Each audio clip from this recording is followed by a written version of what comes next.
कि वीर की एक बूंद भी स्खलित हो जाए तो महागर्त में गिर रहे हो, बड़ी जीवन ऊर्जा नष्ट हो रही है।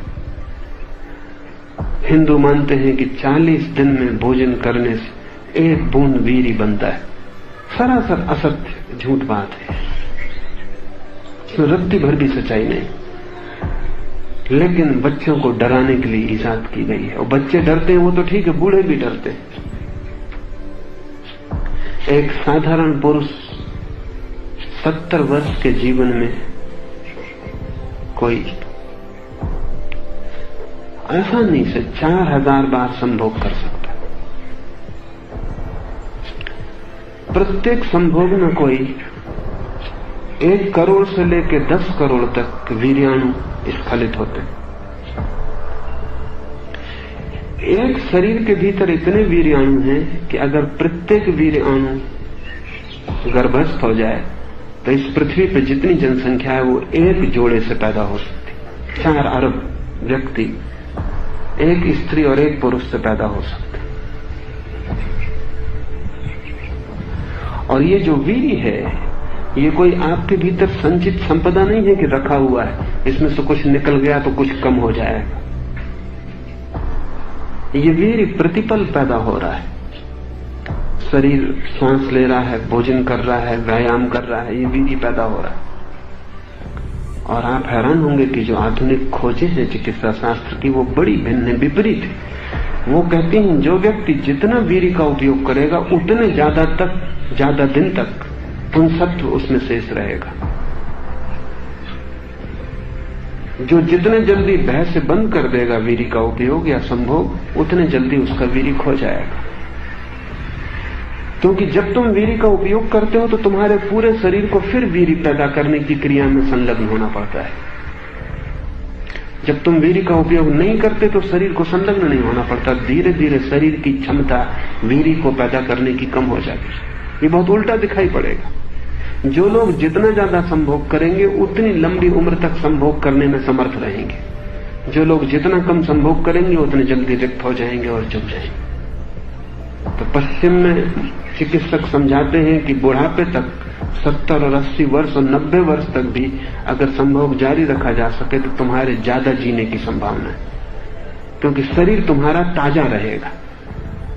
वीर्य बाहर जाता है तो नया वीर्य शरीर पैदा करता है, और नए वीर्य में शक्ति होती, ताजगी होती। पुराना वीर्य धीरे धीरे बासा हो जाता है, जड़ हो जाता है, और वीर्य की जड़ता के साथ तुम्हारे पूरे शरीर में जड़ता व्याप्त हो जाती है। हमें यहाँ हैरानी होती, पश्चिम में हम सुनते हैं कोई 90 वर्ष का व्यक्ति शादी कर रहा है। हमें बहुत हैरानी होती कि शादी का क्या प्रयोजन है यार। लेकिन पश्चिम में 90 वर्ष का बूढ़ा भी संभोग कर सकता है, और करने का कारण सिर्फ ये है कि वीर्य के संबंध में सारी धारणा बदल गई, और वैज्ञानिक धारणा सच्चाई के ज्यादा करीब। जीवन के सभी अंगों में ये बात सच है कि उनका तुम उपयोग करो तो वो सक्षम रहते हैं। एक आदमी चलता रहे, बुढ़ापे तक चलता रहे तो पैर मजबूत रहते, चलना बंद कर दे पैर कमजोर हो जाते। एक आदमी मस्तिष्क का उपयोग करता रहे आखिरी क्षण तक तो मस्तिष्क ताजा रहता, उपयोग बंद कर दे मस्तिष्क जड़ हो जाता। सारी इंद्रियों का जीवन उपयोग पर निर्भर है, क्रियात्मकता पर निर्भर है। तुम जिन इंद्रियों का उपयोग करते हो वो उतने ही ज्यादा दिन तक ताजी रहेंगी। और वीर्य भी एक इंद्रिय है, उसके लिए कोई अपवाद नहीं है, वो भी शरीर का ही अंग है। शरीर का नियम यह है कि तुम जितना ज्यादा उपयोग लोगे उतना ज्यादा जीवंत रहेगा। तुम भयभीत हुए, डरे, उपयोग बंद किया, उतने ही जल्दी शरीर क्षीण हो जाएगा। और ये एक दुष्ट चक्र है, क्योंकि जो व्यक्ति डरता है, कम उपयोग करता है, शरीर क्षीण होता है, क्षीण होने से और डरता है, और डरने से अपने को और रोकता है, और रोकने से और क्षीण होता है। फिर कोई उपाय नहीं, फिर उसने एक रास्ता पकड़ लिया जिस पर वो जल्दी ही मिट जाए। भय रोकता है, रोकने से हम मरते हैं। निर्भय होकर जीवन को ऐसा उपयोग करो।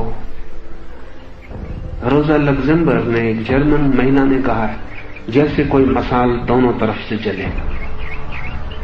ऐसे जलो, घबराओ मत, तुम ज्यादा जलोगे। जीवन बड़ा विराट है, तुम्हारे दिए में बहुत तेल है, लेकिन तुम जलाओ ही ना बाती को, भयभीत हो जाओ तो तुम रुक जाओगे।